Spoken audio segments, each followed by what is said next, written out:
అధ్యక్ష, ఈ ఆర్కేవీవై నుంచి ఫండ్స్ డైవర్ట్ చేశారని వాళ్ళ మీద యాక్షన్. అధ్యక్ష, ఇది ఫైనాన్స్ డిపార్ట్మెంట్ మొత్తం చూస్తుంది. గత ప్రభుత్వంలో ఆర్కేవీవై కాదు అధ్యక్ష, మొత్తం అన్ని ఫండ్స్ డైవర్ట్ చేశారు. ఈరోజు నా బార్డుకు వచ్చినటువంటి ఫండ్స్ కూడా డైవర్ట్ చేశారు. వరల్డ్ బ్యాంక్ నుంచి వచ్చిన ఫండ్స్ కూడా డైవర్ట్ చేశారు. ఒక ప్రాజెక్ట్ కి ఎక్స్క్లూజివ్ గా కేటాయించిన ఫండ్స్ కూడా డైవర్ట్ చేశారు. దీని మీద ఫైనాన్స్ డిపార్ట్మెంట్ ఏవైతే డైవర్ట్ చేశారో ఆ ఫండ్స్ అన్నింటి మీద వాళ్ళు కూడా చెక్ చేసుకుని వాళ్ళు కూడా ఎంక్వైరీ చేస్తున్నారు. నేను ఒకటే చెప్పాను, ఎంక్వైరీ నడుస్తుంది ఉన్నత స్థాయిది.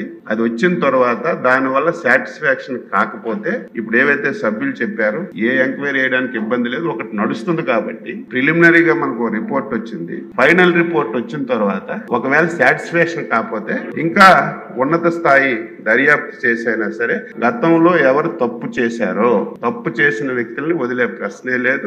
మళ్ళీ అటువంటి పొరపాట్లు జరగకుండా ఆఫీసర్కి చెప్పాను, టెండర్స్ అన్ని పద్ధతి ప్రకారం చేయాలి. ఒకటి గత 5 సంవత్సరాల అధ్యక్ష L1 L2 అని పెట్టుకోవడమే. వాళ్ళు ఎవరికి పిలిస్తే వాళ్ళే L1 L2, ఇంకొకరు ఎవరు వచ్చేవాళ్ళు కాదు. వాస్తవాలు అవన్నీ మనం చూసాం కళ్ళ ముందు. కాబట్టి తప్పనిసరిగా ఇది చాలా మంచి ప్రోగ్రాం కేంద్ర ప్రభుత్వం పెట్టింది. దీన్ని అనేక విధాలుగా ఇబ్బందులు ఉన్నాయి. ఇవన్నీ సరిచేసి మళ్ళీ వీలైనంత తొందరగా మళ్ళీ ఈ వాహనాల్ని మళ్ళీ లైన్ లోకి తీసుకొచ్చి ఎవరైతే పాడి రైతులు ఉన్నారో వారికి మేలు చేయడానికి అన్ని విధాల ప్రయత్నం చేస్తాను అధ్యక్ష.